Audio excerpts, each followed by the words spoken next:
मोदी मोदी मोदी मोदी मोदी मोदी मोदी मोदी मोदी घर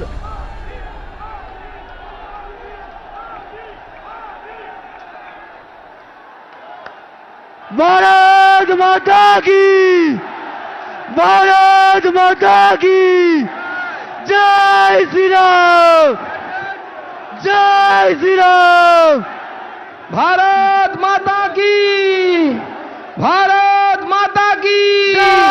দুই হাত তুলে জয় শ্রীরাম জয় জয় শ্রীরাম जय श्री राम জয় শ্রীরাম जय श्री राम মাননীয় প্রধানমন্ত্রী আমাদের মাঝে পৌঁছে গেছেন। মাননীয় প্রধানমন্ত্রীকে জোরে হাততালি দিয়ে একবার স্বাগত জানাবেন। সবাই মিলে বাংলা দেখাক, বাংলা পথ দেখাবে। নরেন্দ্র মোদীজিকে স্বাগত জানাবেন হাততালি দিয়ে। বাংলা মোদীকে চাই, জোরে হাততালি দেবেন। এইবার আমি আমাদের সম্মানীয় রাজ্য সভাপতি শ্রী দিলীপ ঘোষ মহাশয়কে অনুরোধ করব উত্তরীয় দিয়ে আমাদের যশস্বী প্রধানমন্ত্রী শ্রী নরেন্দ্র মোদীজিকে স্বাগত জানানোর জন্য। আমি এরপরে অনুরোধ করব আমাদের মাঝে উপস্থিত আছেন বাংলার সত্যিকারের গর্ব মহাগুরু শ্রী মিঠুন চক্রবর্তীকে অনুরোধ করব উত্তরীয় দিয়ে মাননীয় প্রধানমন্ত্রীকে স্বাগত জানানোর জন্য। জোরে হাততালি দেবেন।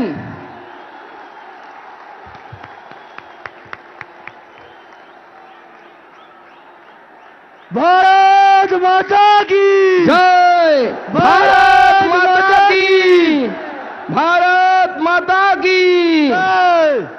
এইবার আমরা মূল প্রোগ্রামে চলে যাব। আপনাদের সামনে বক্তব্য রাখার জন্য অনুরোধ করব আমাদেরকে সামনে থেকে যিনি নেতৃত্ব দিয়েছেন, যিনি লড়াইয়ের ভাষা শিখিয়েছেন এই বাংলার বিজেপিকে, আমাদের রাজ্য সভাপতি সম্মানীয় শ্রী দিলীপ ঘোষ। দিলীপ তাকে জোরে হাততালি দিয়ে স্বাগত জানাবেন। বন্ধুগণ, আপনারা অনেকক্ষণ ধরে অপেক্ষা করছেন সম্মাননীয় প্রধানমন্ত্রীর ভাষণ শোনার জন্য। আমরা প্রত্যেকদিন ভাষণ দিই, সেই জন্য ভাষণ দিতে আমি আসিনি। আমাদের প্রতি তার যে প্রেম আর ভালোবাসা, মাননীয় প্রধানমন্ত্রী, বিশ্বের সবচেয়ে বড় গণতন্ত্রের প্রধানমন্ত্রী, তাই যখন আমরা তাকে ডাকি তিনি এসে উপস্থিত হয়ে আমাদের আর নেতৃত্ব দেন, আমাদের উৎসাহ বাড়ান। আর একবার এই ব্রিগেডের ঐতিহাসিক র্যালিতে উপস্থিত হয়েছেন। পশ্চিমবাংলার সমস্ত মানুষের তরফ থেকে আমি তাকে স্বাগত জানাচ্ছি, অভিনন্দন জানাচ্ছি, ধন্যবাদ জানাচ্ছি। আমি একটা কথা বলবো, 2 বছর আগে আমরা এখানে উপস্থিত হয়েছিলাম। মাননীয় প্রধানমন্ত্রীর সামনে আমরা শপথ নিয়েছিলাম যে লোকসভাতে 50% আসন জিতিয়ে দেব, 19-এ হাফ আর 21-এ সাফ। আমাদের এই লড়াকু কর্মীরা আপনাদের পরিশ্রমে বাংলার মানুষ আমাদের আশীর্বাদ করে প্রায় অর্ধেক আসন দিয়েছেন। তাই আরেকবার আমি মনে করে দিতে চাইছি, 136 জন কর্মীর প্রাণের বিনিময়ে হাজার হাজার কর্মী নিজের বাড়ি ছাড়া, ঘর ছাড়া, আত্মীয় স্বজন ছাড়া মিথ্যা কেসে জেলে আছেন। তাদের পরিশ্রমের জন্য আর আজকেও হাজার হাজার কর্মী বাধার জন্য পৌঁছতে পারেননি, গাড়ি ভেঙে দেওয়া হয়েছে, মারপিট করা হয়েছে। তাদের ইচ্ছা শক্তির জন্য আমি একবার অনুরোধ করব, আগামী এই নির্বাচনে 200 সিট নিয়ে বিজেপি সরকার গড়ার জন্য আপনারা প্রস্তুত আছেন তো? প্রধানমন্ত্রীর সামনে শপথ নেবেন তো? এইবার 200 পার। এইবার বাংলায় বিজেপি সরকার এবং সোনার বাংলা সফল, আমাদের স্বপ্ন সফল হবে, এই আশা রেখে আমার বক্তব্য শেষ করে সবাইকে ধন্যবাদ জানাচ্ছি। ভারত মাতা কি জয়। অসংখ্য ধন্যবাদ দিলীপ দাকে। সংক্ষিপ্ত বক্তব্য রাখলেন দিলীপ দা আজকে আমাদের মাঝে। এইবার আমরা সেই ঐতিহাসিক মুহূর্তের সাক্ষী হতে চলেছি। মাননীয় প্রধানমন্ত্রী শ্রী নরেন্দ্র মোদী এই ব্রিগেডের জনসভাকে সম্বোধন করবেন। সকলে জোরে হাততালি দিয়ে ওনাকে স্বাগত জানাবেন। ভারত মাতা কি, ভারত মাতা কি, ভারত মাতা কি।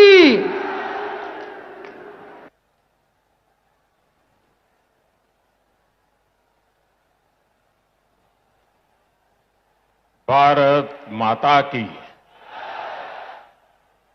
भारत माता की। वंदे वंदे वंदे वंदे वंदे वंदे वंदे वंदे वंदे वंदे वंदे भारत माता की।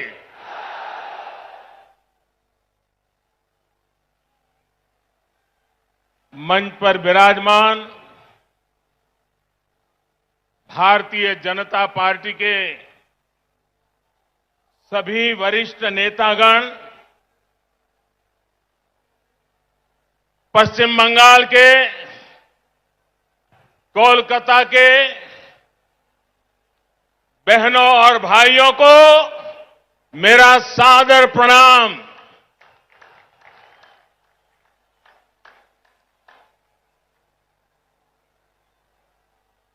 राजनीतिक जीवन में सैकड़ों रैलियों को संबोधन करने का सौभाग्य मिला है, लेकिन इतने बड़े लंबे कार्यकाल में मैंने कभी इतने बड़े विशाल जनसमूह का हमें आशीर्वाद मिला हो, ऐसा दृश्य मुझे आज देखने को मिला।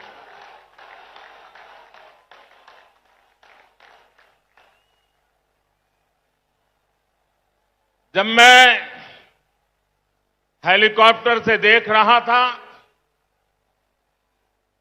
मैदान में तो जगह नजर नहीं आ रही है, लेकिन मैं देख रहा था सारे रास्ते इतने भरे पड़े हैं, लोग भागते हुए इधर की तरफ चल रहे हैं। मैं नहीं मानता हूं कि वो पहुंच पाएंगे। मैं फिर एक बार इतनी बड़ी तादाद में आप आशीर्वाद देने के लिए आए, मैं भारतीय जनता पार्टी के सभी कार्यकर्ताओं की तरफ से आपको सादर फिर से एक बार प्रणाम करता हूं। बंगाल की इस धरती ने हमारे संस्कारों को ऊर्जा दी है। बंगाल की इस धरती ने भारत की आजादी के आंदोलन में नए प्राण फूंके हैं। बंगाल की इस धरती ने ज्ञान विज्ञान में भारत का गौरव बढ़ाया है। बंगाल से निकले महान व्यक्तित्वों ने एक भारत श्रेष्ठ भारत की भावना को सशक्त किया है। बंगाल की इस धरती ने एक विधान, एक निशान, एक प्रधान के लिए बलिदान देने वाले महान सपूत हमें दिया। ऐसी पावन मिट्टी को मैं अनेक अनेक बार नमन करता हूं। साथियों, ये मेरा सौभाग्य है कि आज इस ऐतिहासिक ब्रिगेड ग्राउंड पर मुझे फिर एक बार आपके आशीर्वाद प्राप्त करने का अवसर मिला है। ब्रिगेड ग्राउंड के आसपास एक तरफ स्वामी विवेकानंद जी का जन्म स्थान है, दूसरी तरफ नेताजी सुभाष बाबू का निवास स्थान है, एक तरफ महर्षि श्री अरविंदो का जन्म स्थान है, तो दूसरी तरफ डॉक्टर श्यामा प्रसाद मुखर्जी का जन्म स्थान है। ये कोलकाता, बंगाल और पूरे भारत की बहुत बड़ी प्रेरणा स्थली है। बीते दशकों में ब्रिगेड ग्राउंड में अनेकों बार ये नारा गूंजा है, ब्रिगेड चलो। सुना है ना, ब्रिगेड चलो। इस ग्राउंड ने अनेक देशभक्तों को देखा है, लेकिन ये ग्राउंड बंगाल के विकास में रोड़ा अटकाने वालों का भी गवाह रहा है। बंगाल की भूमि को 2400 घंटे हड़ताल और बंद में झोंक देने वालों की नीतियां और साजिशें भी इस ग्राउंड ने देखी है।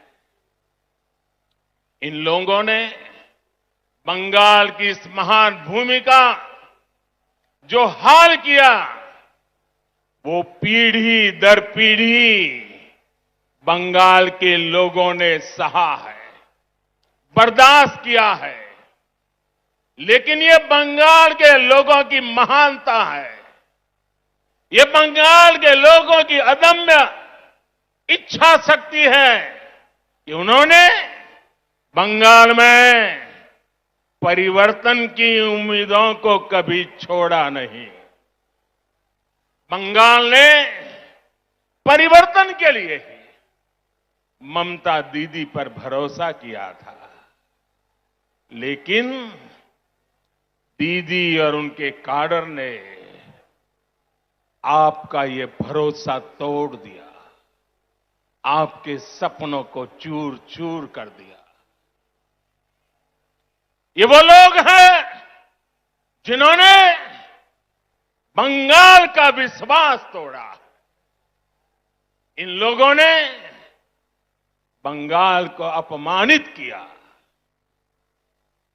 यहां की बहन बेटियों पर अत्याचार किया। लेकिन ये लोग बंगाल की उम्मीद, यहां के लोगों का हौसला कभी भी तोड़ नहीं पाए। आज जो ये जनसागर मौजूद है, वो इस उम्मीद की, इस हौसले की जीती जागती तस्वीर है। बांग्ला चाय उन्नति, बांग्ला चाय शांति, बांग्ला चाय प्रगतिशील बांग्ला, बांग्ला चाय सोनार बांग्ला। मैं देख रहा हूं इस बार के विधानसभा चुनाव में एक तरफ टीएमसी है, लेफ्ट कांग्रेस है, उनका बंगाल विरोधी रवैया है, और ये चुनाव ऐसा है कि दूसरी तरफ खुद बंगाल की जनता कमर कस करके खड़ी हो गई है।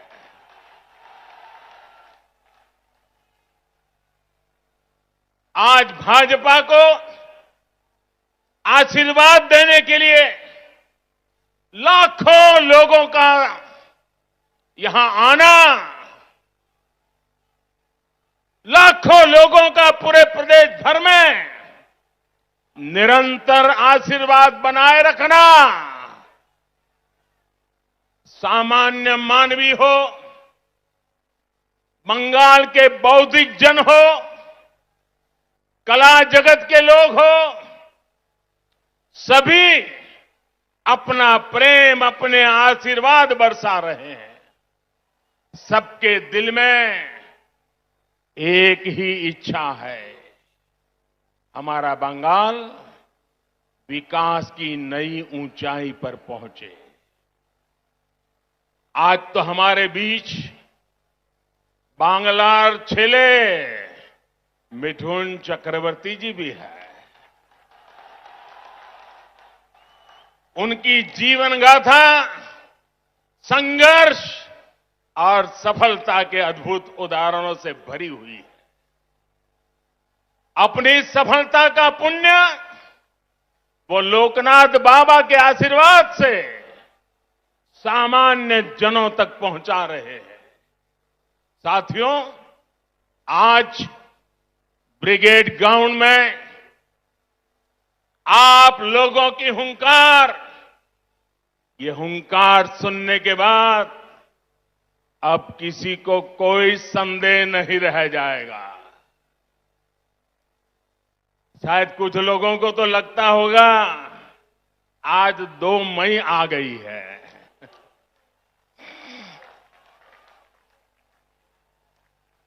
भाइयों बहनों, पूरी ताकत से मेरे साथ बोलिए, दोनों मुट्ठी बंद करके बोलिए, हाथ ऊपर करके बोलिए, पूरी ताकत से बोलिए, भारत माता की,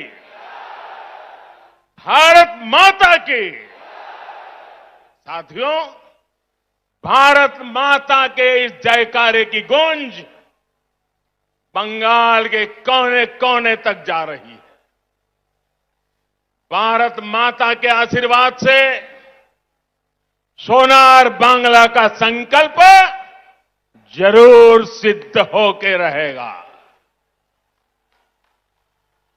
यहां आया एक एक व्यक्ति, हमारी माताएं, हमारी बहनें, हमारी बेटियां, बंगाल का युवा आज बंगाल में आशोल परिवर्तन के लिए आया है।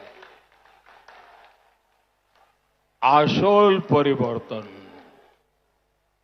मैं इस ब्रिगेड ग्राउंड से आपको इस आशोल परिवर्तन का विश्वास दिलाने आया हूं।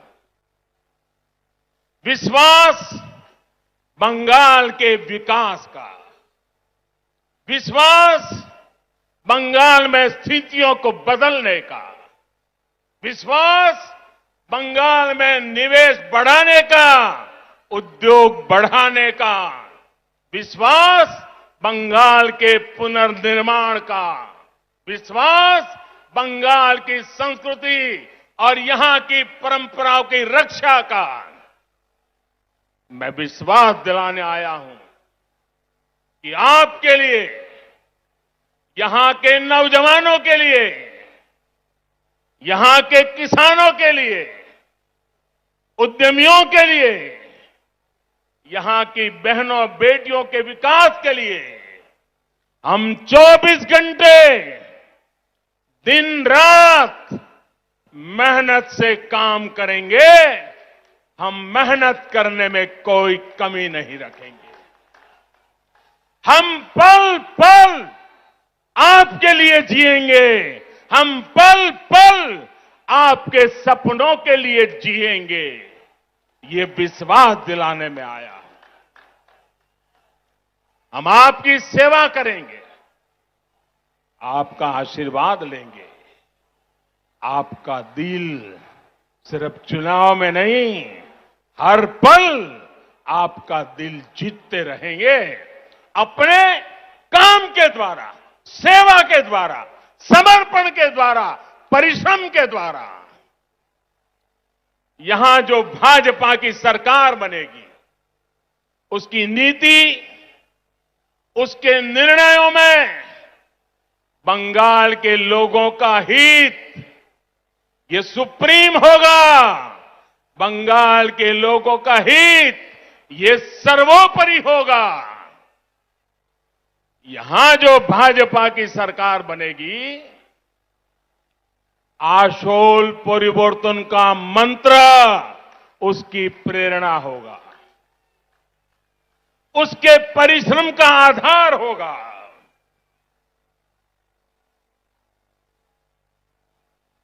आशोल परिवर्तन का मतलब, आशोल परिवर्तन का मतलब ऐसा बंगाल जहां युवाओं को शिक्षा और रोजगार के पर्याप्त अवसर मिले। आशोल परिवर्तन मतलब ऐसा बंगाल जहां लोगों को पलायन करने पर मजबूर न होना पड़े। आशोल परिवर्तन मतलब ऐसा बंगाल जहां व्यापार और कारोबार फले फूले, जहां ज्यादा से ज्यादा निवेश आए। आशोल परिवर्तन मतलब ऐसा बंगाल जहां 21वीं सदी का आधुनिक इंफ्रास्ट्रक्चर हो। आशोल परिवर्तन मतलब ऐसा बंगाल जहां गरीब से गरीब को भी आगे बढ़ने का पूरा अवसर मिले। आशोल परिवर्तन मतलब ऐसा बंगाल जहां हर क्षेत्र, हर वर्ग की विकास में बराबर की भागीदारी होगी। उत्तर बंगाल हो या दक्षिण बंगाल हो, पश्चिमांचल हो या जंगल महल, आदिवासी हो या दलित, पिछड़े हो, वंचित हो, शोषित हो या हमारे शरणार्थी भाई बहन, सभी पर एक बराबर ध्यान दिया जाएगा। जहां सबका साथ, सबका विकास, सबका विश्वास शासन का मंत्र होगा। जहां उन्नयन सबका होगा, तुष्टीकरण किसी का नहीं। जहां घुसपैठ को रोका जाएगा, घुसपैठियों को रोका जाएगा।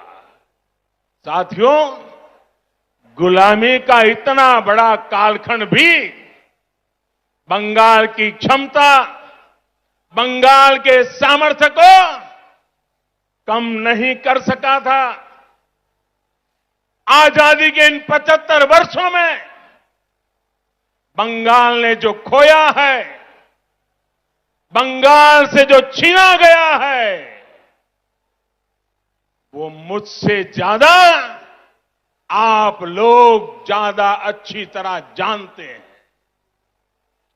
आज हम इस संकल्प के साथ भी आपके सामने आए हैं कि जो भी बंगाल से छीना गया है, भाइयों बहनों मेरे शब्द लिख रखिए, जो भी बंगाल से छीना गया है उसे वापस लौटाएंगे।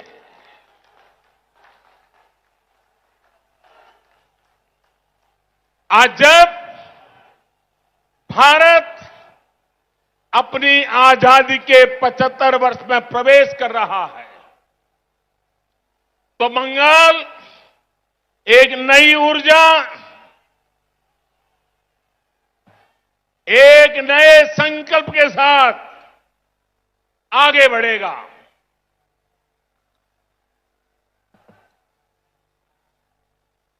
देश की तरह ही बंगाल के विकास के लिए भी अगले 25 साल बहुत अहम है।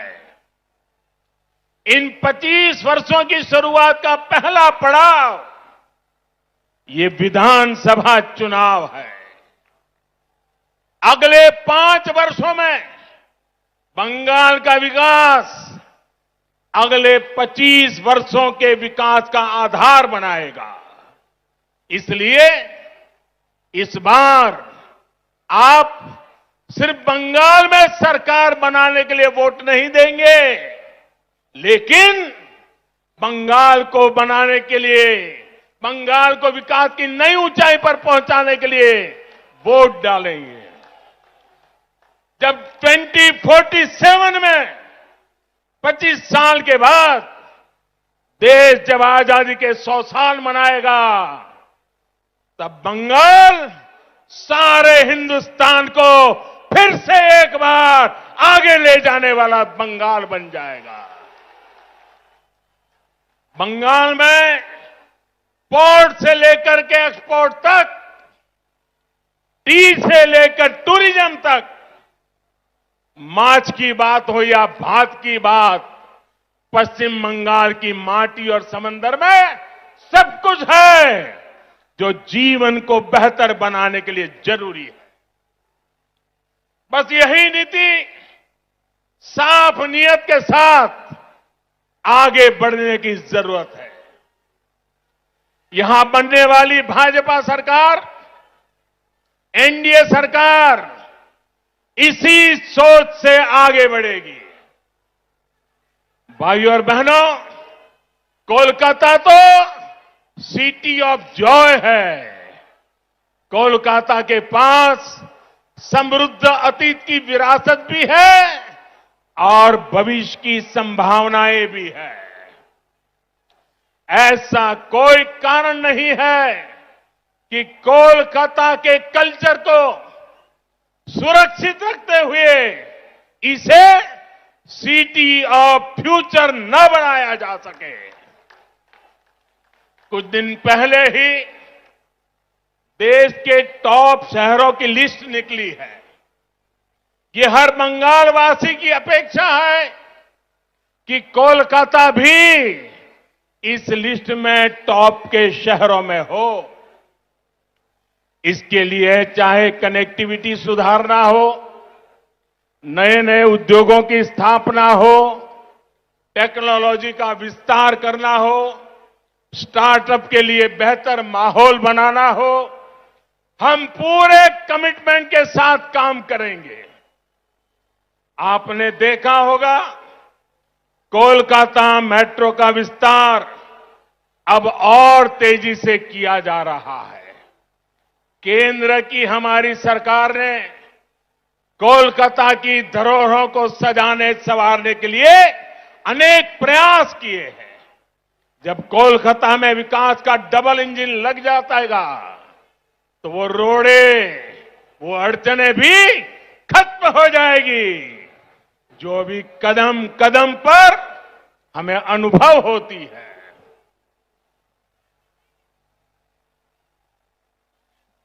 आप अंदाजा लगा सकते हैं कि इनकी कमीशनबाजी की वजह से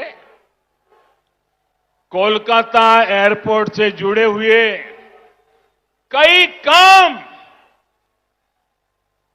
देखिए कब तक रुके हुए हैं। ऐसे रुके हुए हर काम को भाजपा सरकार में तेज गति दी जाएगी। यहां के स्मार्ट सिटी प्रोजेक्ट को भाजपा सरकार में नई ऊर्जा मिलेगी। शहर में नए फ्लाईओवर बनाए जाएंगे। अधूरे फ्लाईओवर्स को समय सीमा में पूरा किया जाएगा। भाजपा सरकार बनने के बाद कोलकाता में झुग्गियों में रहने वाले को भी पक्के घर मिलेंगे। प्रधानमंत्री आवास योजना का लाभ मिलेगा। रेहड़ी और ठेला लगाने वाले हमारे भाई बहनों को भी भाजपा सरकार में स्वनिधि योजना का लाभ तेज गति से दिलाया जाएगा। साथियों, कोलकाता के साथ ही बंगाल के दूसरे शहरों में भी आत्मनिर्भर भारत को ऊर्जा देने की भरपूर क्षमता है।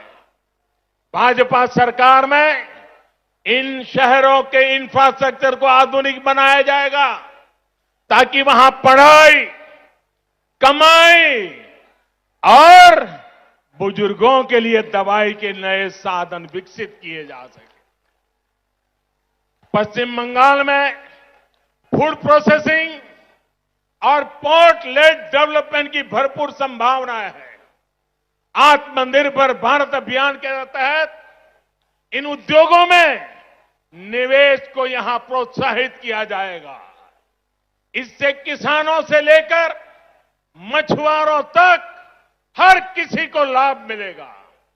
बहनों और भाइयों, पश्चिम बंगाल में आशोल परिवर्तन के लिए गांव और शहरों के स्थानीय शासन यानी ग्राम पंचायत, नगर निगम और नगर पालिकाओं के शासन में पूरी पारदर्शिता भी उतनी ही जरूरी है।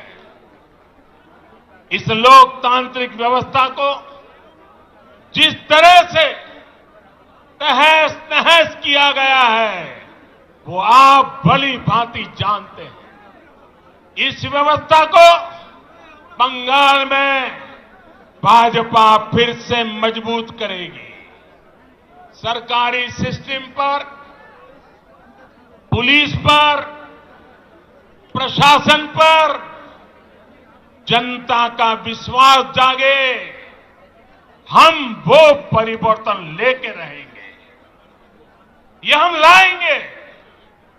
भाजपा सरकार में एग्जाम से लेकर के ट्रेनिंग और रिक्रूटमेंट तक एक पारदर्शी व्यवस्था फिर से खड़ी होगी। स्किल डेवलपमेंट के लिए केंद्र सरकार की योजनाओं को यहां ईमानदारी से लागू किया जाएगा। पश्चिम बंगाल में नई राष्ट्रीय शिक्षा नीति के विस्तार को भी बल दिया जाएगा।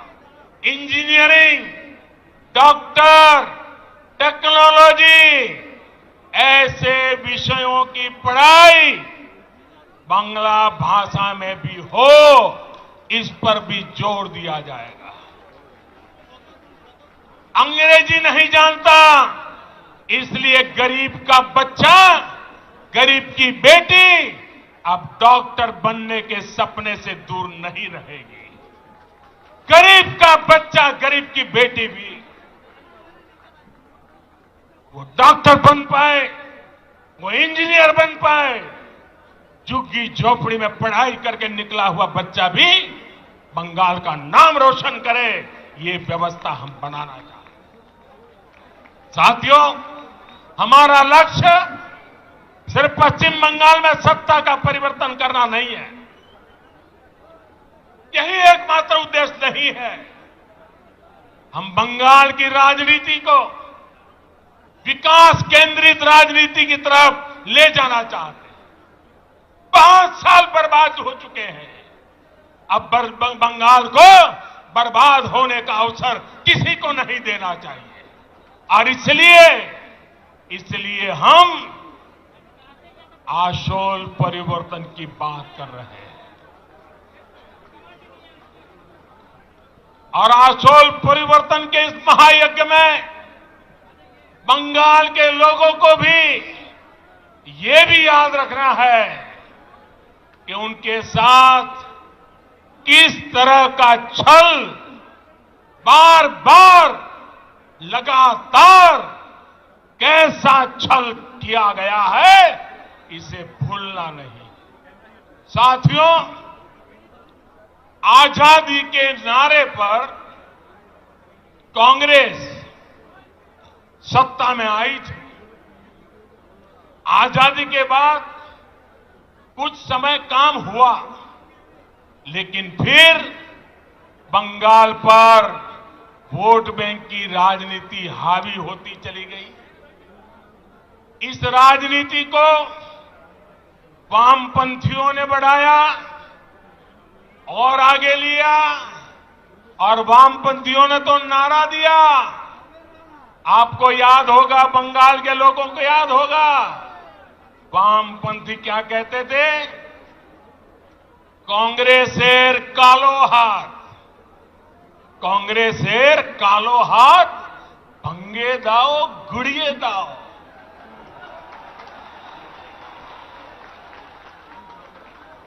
ऐसे ही नारों के दम पर वामपंथी सत्ता में आए, लगभग 3 दशक तक सत्ता संभाली। मैं जरा पूछना चाहता हूं, आज उस काले हाथ का क्या हुआ रे? ये काला हाथ कैसे गोरा हो गया रे? जिस हाथ को वामपंथी तब काला समझते थे, वो आज सफेद कैसे हो गया? जिस हाथ को तोड़ने की बात करते थे, आज उसी का आशीर्वाद लेकर वो चल रहे हैं। साथियों, वामपंथियों के विरुद्ध ममता दीदी ने परिवर्तन का नारा दिया था। पश्चिम बंगाल से मां, माटी मानुष के लिए काम करने का वादा किया था। आप मुझे बताइए, पिछले 10 साल से यहां की टीएमसी सरकार ने क्या सामान्य बंगाली परिवार के जीवन में वो परिवर्तन आया जिसकी बंगाल की जनता आशा करती थी? आया वो परिवर्तन? वो वादा पूरा किया? जो आपको कहा गया तो वो किया गया? क्या किसान के, श्रमिक के, कर्मचारी के जीवन में वो परिवर्तन आया जो वो चाहते थे? आया क्या? क्या गरीब के जीवन में कोई परिवर्तन आया है क्या?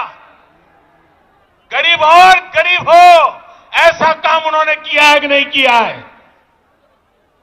क्या पश्चिम बंगाल के स्कूलों और अस्पतालों की स्थिति में कोई परिवर्तन आया है? क्या बंगाल के युवाओं के रोजगार की स्थिति में कोई परिवर्तन आया है? क्या बंगाल के औद्योगिकरण में वो परिवर्तन आया जितना उसका सामर्थ्य है?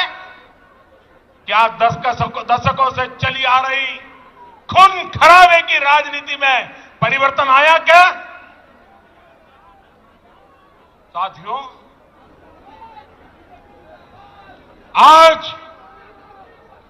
आज बंगाल में माटी मानुष की क्या स्थिति है, ये आप भली भांति जानते हैं। मां पर गली गली में हमले होते हैं, घर में घुसकर मां पे हमले होते हैं। अभी हाल में जो 80 साल की बूढ़ी मां के साथ हुआ है, जो निर्ममता दिखाई गई है, उसने इन लोगों का क्रूर चेहरा पूरे भारत को दिखा दिया है। बीते 10 साल में बंगाल की शायद ही कोई मां है, शायद ही कोई बेटी है जो किसी न किसी अत्याचार के कारण रोई नहीं है, कोई सवाल न उठा सके। इसलिए ये आंकड़े भी छिपा करके बैठ गए हैं। साथियों, माटी की तो बात करने वालों ने बंगाल का कण कण, बंगाल का तिनका बिचौलियों, कालाबाजारी करने वालों और सिंडिकेट के हवाले कर दिया। आज बंगाल का मानुष परेशान है। वो अपनी आंखों के सामने अपनों का खून बहता देखता है। वो अपनों को अपनी आंखों के सामने लूटते हुए देखता है। वो अपनों को इलाज के अभाव में दम तोड़ते देखता है। वो अवसरों के अभाव में अपनों को पलायन करते देख रहा है। और पूरा बंगाल अब एक स्वर में कह रहा है, एक स्वर में कह रहा है, आर नॉय, आर नॉय नॉय, आर नॉय नॉय। ये टीएमसी सरकार के कम होते दिनों की उद्घोष है। ये उद्घोष पूरे देश को सुनाना जरूरी है। भाई और बहनों, आप मेरे साथ बोलेंगे, मेरे साथ बोलेंगे। मैं जो कहूंगा वो बोलेंगे, सबके सब लोग बोलेंगे, पूरा हिंदुस्तान सुने इस प्रकार से बोलेंगे, पक्का बोलेंगे। मैं आपके सामने कुछ शब्द बोलूंगा, उन शब्दों से टीएमसी सरकार की सच्चाई सामने आती है। मैं जो शब्द बोलूंगा उसके बाद आपको 2 बार बोलना है, पूरी ताकत से बोलना है। आपको बोलना होगा आर्नॉय आर्नॉय। मैं जब बोलूंगा उसके बाद बोलना है। और इसके अंदर आपका गुस्सा, आपका आक्रोश, आपके दिल की आवाज निकलनी चाहिए, जो हिंदुस्तान के कोने कोने में पहुंचनी चाहिए। बोलेंगे? पक्का बोलेंगे? आपको आर्नॉय आर्नॉय बोलना है, ठीक है? भ्रष्टाचार 2 बार बोलना है। भ्रष्टाचार, भ्रष्टाचार, तोलाबाजी, तोलाबाजी, कटमनी, कटमनी, सिंडिकेट, सिंडिकेट, बेरोजगारी, बेरोजगारी, हिंसा, हिंसा, आतंक, आतंक, तुष्टिकरण, तुष्टिकरण, अन्याय, अन्याय।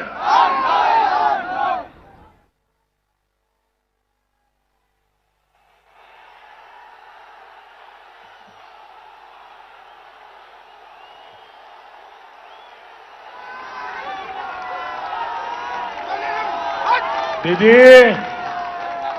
सुन लिया दीदी? ये बंगाली की आवाज है, ये बंगाल की आवाज है दीदी। आज पश्चिम बंगाल के नौजवान, यहां के बेटे बेटियां आपसे एक ही सवाल पूछ रहे हैं।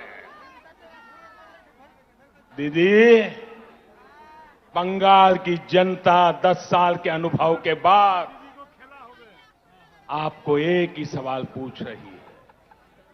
उन्होंने आपको दीदी की भूमिका में चुना था। बंगाल ने आपको दीदी की भूमिका में चुना था, लेकिन आपने खुद को एक ही भतीजे की बुआ तक सीमित क्यों कर दिया? आपने एक ही भतीजे की बुआ होने के मोह को क्यों चुना? बंगाल के लाखों भतीजे भतीजियों की आशाओं के बजाय आप अपने भतीजे का लालच पूरा करने में क्यों लग गई? आप भी भाई भतीजावाद के उन कांग्रेसी संस्कारों को छोड़ नहीं पाई जिनके खिलाफ आपने बगावत की थी। बहनों और भाइयों, मां माटी मानुष से विश्वासघात करने के बाद, इतना अन्याय करने के बाद, अब इन लोगों ने एक नया नारा गढ़ा है। अरे दीदी, आप बंगाल की ही नहीं, आप तो पूरे भारत की बेटी है। कुछ दिन पहले जब आपने स्कूटी संभाली,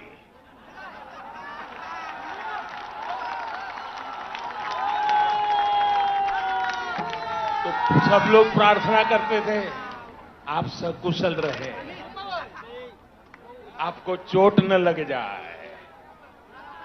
अच्छा हुआ आप गिरी नहीं, नहीं तो जिस राज्य में वो स्कूटी बनी है, उस राज्य को ही अपना दुश्मन बना लेती। अगर स्कूटी साउथ में बनी होती तो साउथ को दुश्मन बना लेती, अगर स्कूटी नॉर्थ में बनी होती तो नॉर्थ को दुश्मन बना लेती। अच्छा हुआ आप ठीक है, तब आप गिरी नहीं।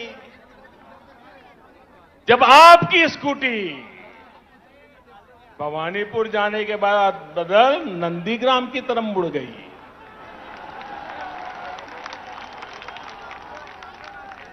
अब दीदी हम तो हर किसी का भला चाहते, हम नहीं चाहते किसी को चोट आए, लेकिन जब स्कूटी ने नंदीग्राम में गिरना तय किया है तो हम क्या करें।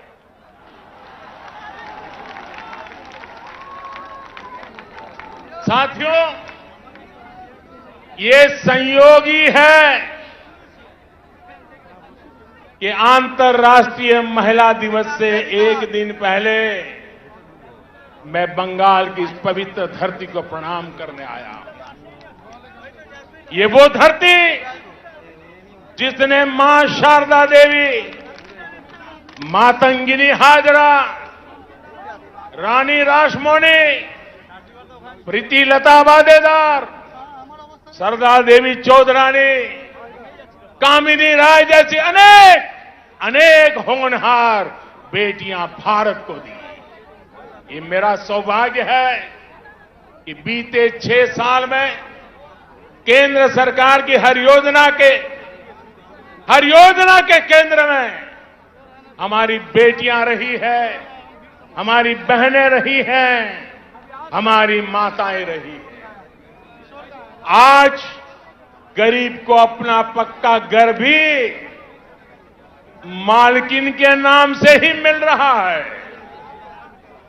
घर घर शौचालय बने, इज्जत घर बने, तो बहन बेटियों को ही सम्मान मिला, उनको तकलीफ से मुक्ति मिली। बंगाल में 4 करोड़ से ज्यादा जनधन खाते खोले गए। इसमें आधे से ज्यादा खाते महिलाओं के ही हैं। हमने जब मुद्रा लोन देकर नए अवसर दिए तो इसका भी लाभ लेने वाली 75% महिलाएं ही हैं। हमने देश की गरीब बहनों को गैस कनेक्शन दिया तो कोरोना महामारी के दौरान उनके वो बहुत काम आया।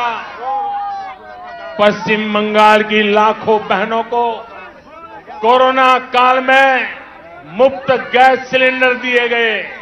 साथियों, बहनों को सबसे बड़ी दिक्कत अगर आती है तो वो पानी की है, जल की है। इसलिए 1.5 साल पहले केंद्र सरकार ने हर घर तक नल से जल पहुंचाने का अभियान शुरू किया। मैंने कुछ दिन पहले हुगली में इसका जिक्र किया तो टीएमसी के नेताओं ने कहा कि बंगाल में पानी की कोई कमी नहीं है। मैं गलत विषय उठा रहा हूं। टीएमसी की यही भावना दिखाती है कि उसे बंगाल के गरीबों, बंगाल की महिलाओं, बंगाल के बच्चों की कोई परवाह नहीं है, नहीं उनका कोई लेना देना है। बंगाल में जल जीवन मिशन इसलिए जरूरी है कि यहां आज भी आजादी के 75 साल के बाद एक महिला यहां राज कर रही है, तब आज भी 1.5 करोड़ से ज्यादा घरों में नल से पानी नहीं आता। बंगाल में जल जीवन मिशन इसलिए जरूरी है क्योंकि अनेकों जिलों में आर्सेनिक युक्त पानी बच्चों का जीवन तबाह कर रहा है, सभी को बीमार कर रहा है। क्या गरीब की चिंता करना, गरीब की सेवा करना क्या हमारा कर्तव्य नहीं है? क्या गरीब कर भी राजनीति करेंगे? लेकिन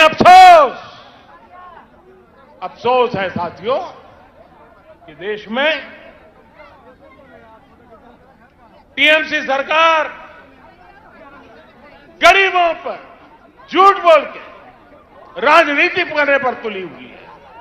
हर घर जल पहुंचाने के लिए केंद्र सरकार जो पैसे भेज रही है उसका बहुत बड़ा हिस्सा आज तक यहां की सरकार खर्च ही नहीं कर पाई है। और आज इस ब्रिगेड ग्राउंड से पूरे बंगाल के लोगों से पूछता हूं, क्या टीएमसी सरकार बंगाल के गरीबों, यहां की महिलाओं, यहां के बच्चों की गुनहगार है कि नहीं है? गुनहगार है कि नहीं है? गुनहगार है कि नहीं है? इस चुनाव में उसे सजा मिलनी चाहिए कि नहीं मिलनी चाहिए? जोरों से सजा मिलनी चाहिए कि नहीं मिलनी चाहिए? साथियों, एक और योजना है। ऐसी कितनी ही योजनाओं का पैसा यहां की राज्य सरकार तिजोरी में रख करके बैठ गई है। दीदी जैसे ठानकर चल रही है कि न काम करेंगे न करने देंगे। आप मुझे बताइए, ऐसी सरकार को हटाएंगे? ऐसी सरकार को हटाएंगे? ऐसी सरकार को हटाएंगे? साथियों, बीजेपी सिर्फ घोषणाओं पर नहीं, घोषणाओं को तेजी से अमल करने पर विश्वास करती है। जो कहा, हम उसको समय सीमा के भीतर करने की कोशिश करते हैं। आजकल तो हमारे विरोधी भी कहते हैं कि मैं दोस्तों के लिए काम करता हूं।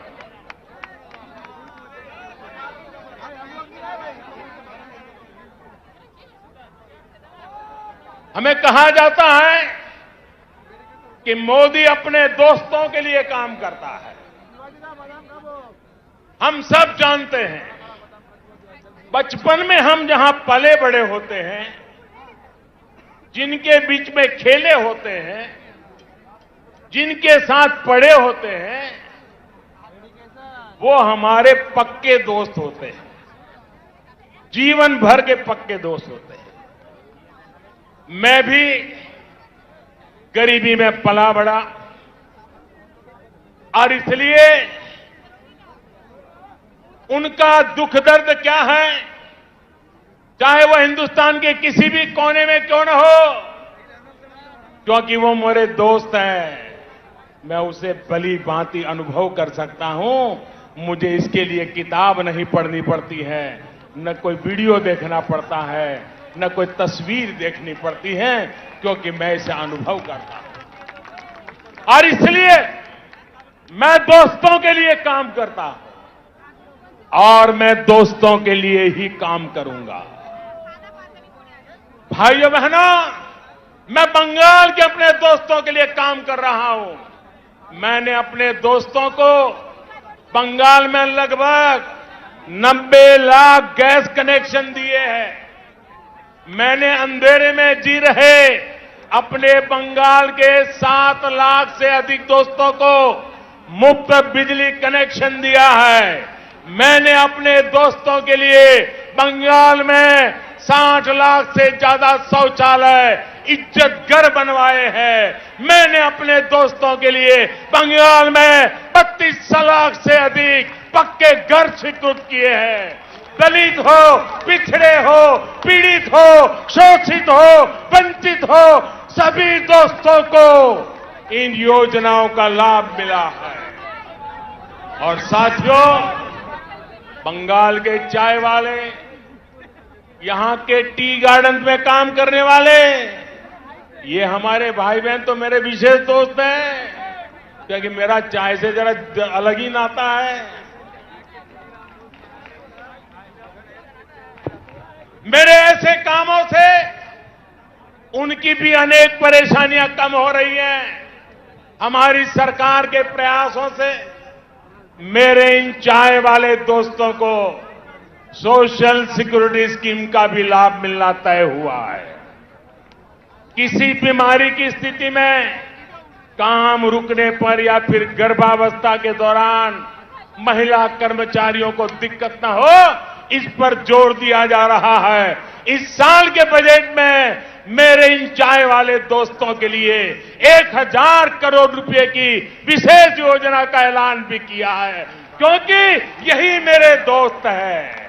साथियों, कोरोना ने पूरी दुनिया में सबको परेशान किया, लेकिन मेरे ये गरीब ही दोस्त थे जो ज्यादा परेशान हुए।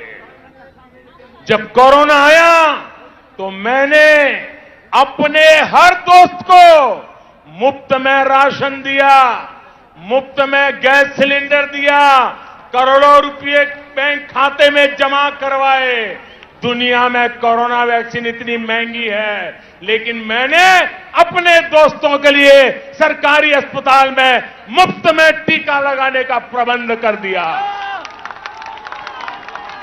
बहनों और भाइयों, कौन है मेरे दोस्त? आप ही मेरे दोस्त हैं। 130 करोड़ हिंदुस्तानी ये मेरे दोस्त हैं। सपने लेकर के पुरुषार्थ करने वाला हर नौजवान मेरा दोस्त है। गरीब की झोपड़ी में पैदा हुआ बच्चा भी मेरा दोस्त है। मेरे दोस्त जब दोस्ती का कर्ज निभाते हैं तो इन लोगों को जरा दिक्कत होने लगती है, उनको परेशानी हो रही है कि ये तो हमारे कब्जे में थे, ये कौन नया दोस्त आ गया। जब मोदी अपने इन करोड़ों दोस्तों की सेवा करता है तो गुस्से में ये इसमें भी रोड़े अटकाने का काम करता है। आज मैं इन लोगों को कह रहा हूं, कान खोल करके सुन लीजिए। मैं पश्चिम बंगाल के अपने इन दोस्तों के लिए ज्यादा से ज्यादा काम करना चाहता हूं।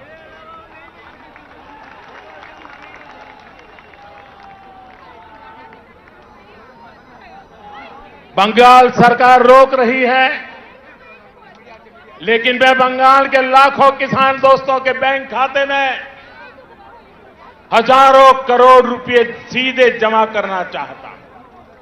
बंगाल सरकार रोक रही है, लेकिन मैं बंगाल के करोड़ों गरीब दोस्तों को आयुष्मान भारत योजना के तहत पूरे देश में कहीं पर भी 5 लाख रुपए तक के मुफ्त इलाज की सुविधा देना चाहता हूं। अब मेरे आप सभी दोस्त बताइए, दोस्ती चलेगी या तोलाबाजी? दोस्ती चलेगी? चलेगी? बहनों और भाइयों, आपके इसी जोश से दीदी और उनके साथियों की नींद उड़ी हुई है। तभी तो ये लोग कह रहे हैं इस बार खेला होवे, खेला होवे, खेला होवे। वाकई ये लोग तो अनुभवी खिलाड़ी हैं, ये खूब खेलना जानते हैं, इन्होंने खूब खेला भी है। कौन से खेल बाकी छोड़ा है आपने? कितने ही घोटाले करके बंगाल के गरीबों को लूटा गया है, बंगाल की संपदा को लूटा गया है। आपने क्या बाकी छोड़ा है? यहां तो अम्फान पीड़ितों के लिए भेजी गई राहत भी लूट ली गई। टोलाबाजी, सिंडिकेट, कमीशन कट, आपने इन घोटाले किए हैं, इतने घोटाले किए हैं कि अपने आप में करप्शन ओलंपिक का खेल आयोजित हो जाए। आपने लोगों की मेहनत की कमाई से लोगों की जिंदगियों से खेला। आपने चाय बागानों को ताला लगा दिया, राज्य को कर्ज में डुबो दिया। आपने युवाओं से उनके हक की नौकरी, उनका वेतन तक छीन लिया। यहां भर्ती परीक्षाओं में किस तरह का खेल होता है? छोटी छोटी लिस्ट रिलीज होती है, लिस्ट रिलीज करने से पहले किसी के घर में फाइल जाती है, किसी के घर में मंजूरी ली जाती है। कौन से खास लोगों का चयन होता है, ये क्या आपसे छिपा हुआ है क्या? सारा बंगाल जानता है। अब ये नहीं चलेगा, अब ये खेल नहीं चलेगा। आप मुझे बताइए साथियों, ये खेल बंद होना चाहिए कि नहीं होना चाहिए? ये खेल बंद होना चाहिए कि नहीं होना चाहिए? ये खेल खत्म होना चाहिए कि नहीं होना चाहिए? ये खेल खत्म होना चाहिए कि नहीं होना चाहिए?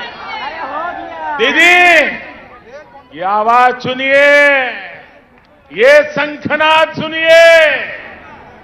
अब हर तरफ से एक ही आवाज है, टीएमसी का खेला शेष, टीएमसी का खेला शेष, खेला खत्म, विकास शुरू।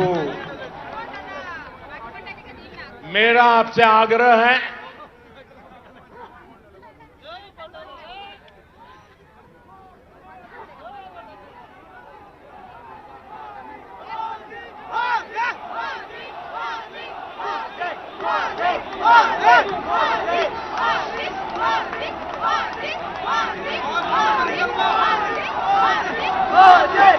मेरा बंगाल के हर मतदाता से आग्रह है, मेरा आप सभी साथियों से आग्रह है, भय पाবেন না,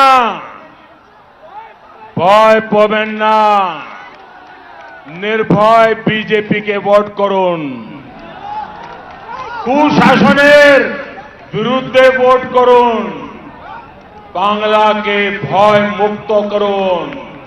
বাংলা উন্নতি চায়, উন্নতির জন্য ভোট করুন। বাংলার জয়, ভারতের জয়। साथियों, हमारे यहां शास्त्रों में कहा गया है, क्रोधात् भवति सम्मोह, सम्मोहात् स्मृति विभ्रमः। यानी जब कोई असफलता में, डर में, खीज में गुस्सा करता है तो उस गुस्से से उसका मोह, विचलन और ज्यादा बढ़ जाता है। फिर उसे कंफ्यूजन होता है और कंफ्यूजन में इंसान लगातार गलती करता जाता है, बुरा करता जाता है, बुरा सोचने लग जाता है और अपना ही सब कुछ गंवा देता है। इस गुस्से में मुझे भी क्या क्या कहा जा रहा है, आपको याद होगा मेरे लिए क्या क्या कहा गया है। कभी रावण कहा जा रहा है, कभी दानव कहते हैं, कभी दैत्य, तो कभी गुंडा। दीदी, इतना गुस्सा क्यों?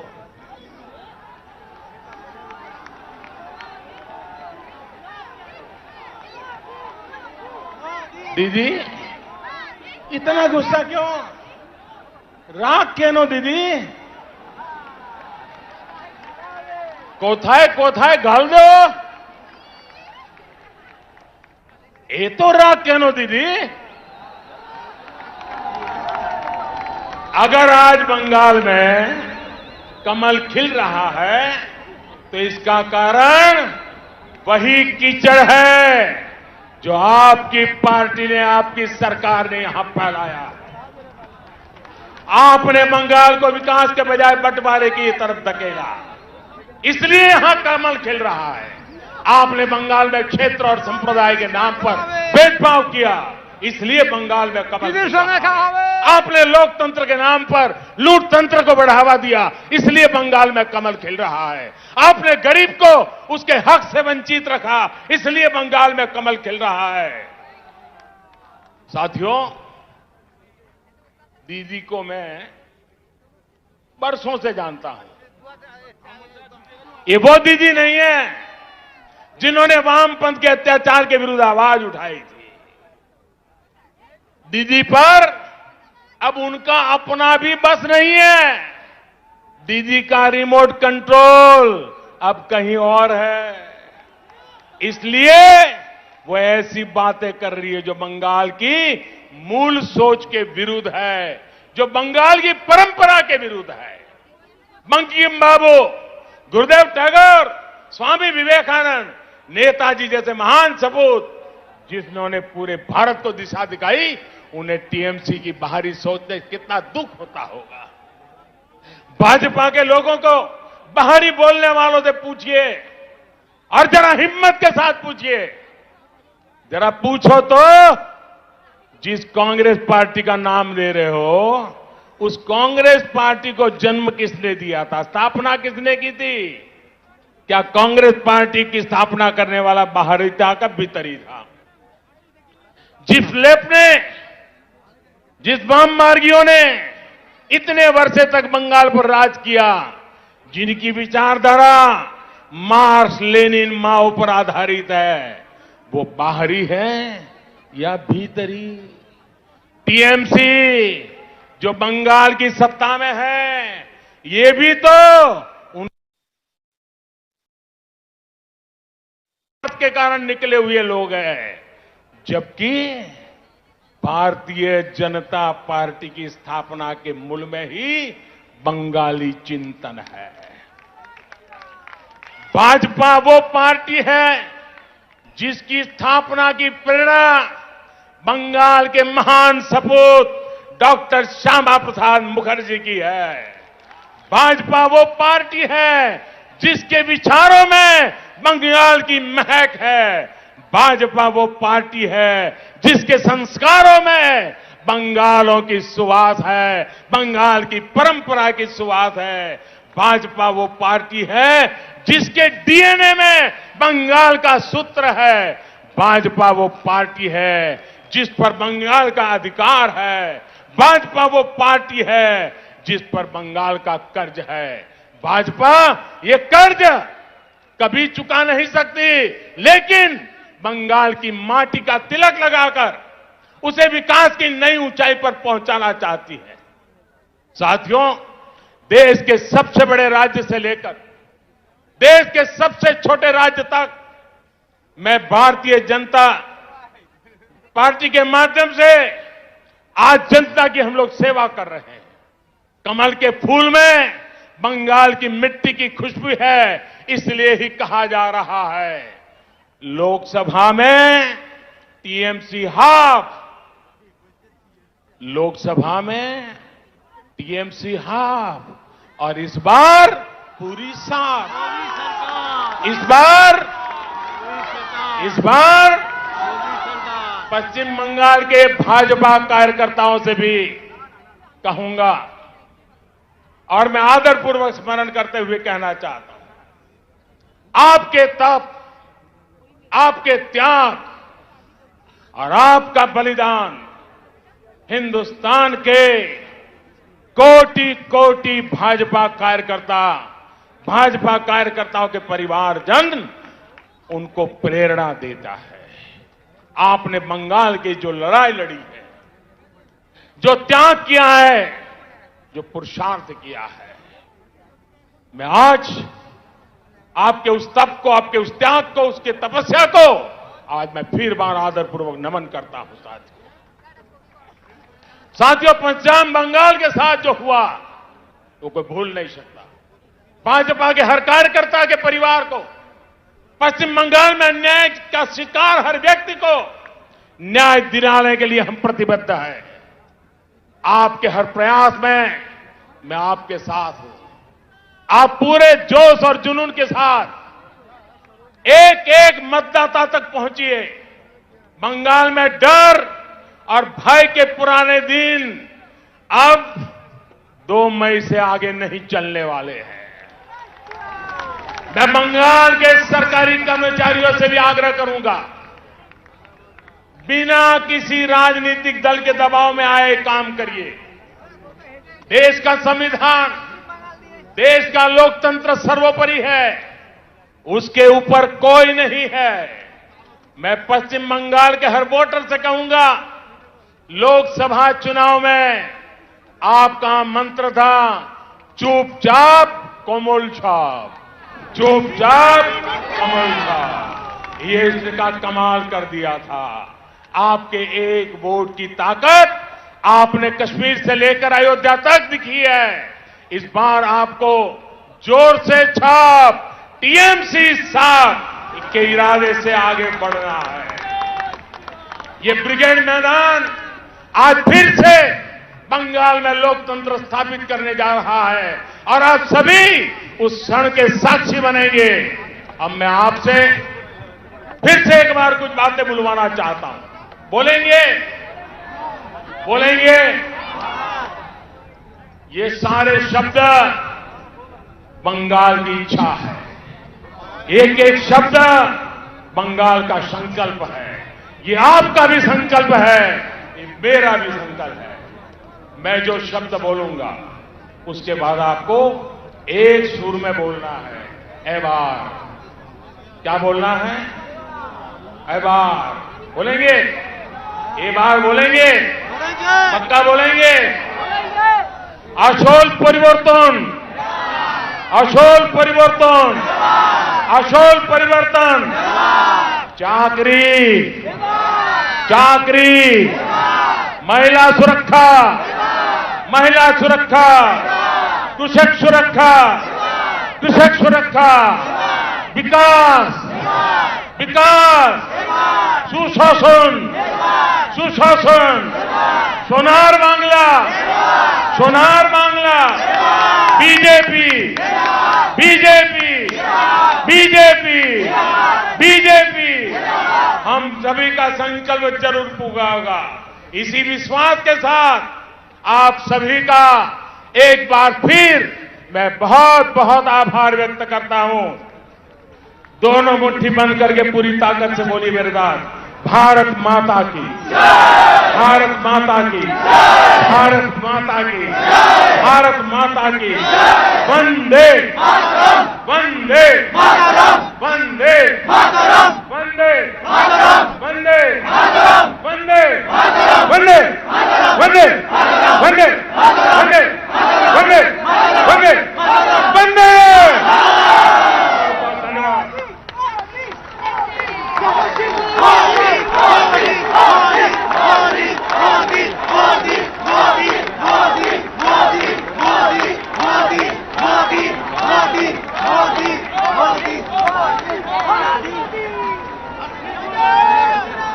মাননীয় প্রধানমন্ত্রীকে অসংখ্য ধন্যবাদ তার মার্গদর্শনের জন্য। জোরে হাততালি দিয়ে স্বাগত জানাবেন মাননীয় প্রধানমন্ত্রীকে।